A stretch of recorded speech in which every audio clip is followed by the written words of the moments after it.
முதலமைச்சர் பதவிக்கு தனக்கு தகுதி இல்லையா என ராணிப்பேட்டையில் விசிக பொதுக்கூட்டத்தில் திருமாவளவன் ஆவேசமாக கூறியிருக்கிறார். பதவி ஆசை காட்டி திமுக கூட்டணியை எடப்பாடி பழனிசாமி உடைக்க நினைப்பதாகவும் அவர் சாடியிருக்கிறார். எடப்பாடி பழனிசாமி சொன்னார்னு சொன்னமா? டிபேட்டில் நடக்குதா இல்லையா? நாள்தோறும் சொல்றாங்களா இல்லையா? என்னையே கேட்குறாங்கல்ல, ஏன் துணை முதலமைச்சர் பதவி கொடுத்தா வேணாமான்னு கேட்குறாங்க. அப்புறம் எனக்கு கோபம் வருமா வராதா? ஏன் நான் முதலமைச்சர் பதவிக்கு தகுதி இல்லாதவனா? யார் யாரோ கிளம்புறான், நானு ரவுடின்னு என்னையும் அரெஸ்ட் பண்ணுங்கிறான்.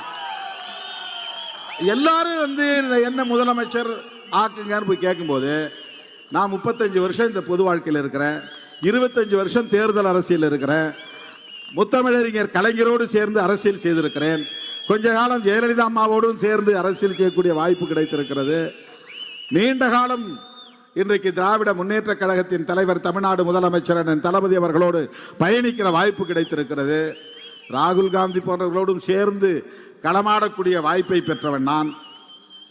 எனக்கு என்ன தகுதி இல்லை, ஏன் என்ன துணை முதலமைச்சர் அப்படின்னு சொல்றீங்க? அது என்னன்னா, அவங்க அது அல்ல, முதலமைச்சரா துணை முதலமைச்சரா அது பெருசா இது பெருசாங்கிறது இல்லை. இப்படி ஆசை காட்டினா நான் அப்படியே போயிடுவேன் அப்படின்னு நினைக்கிறேன்.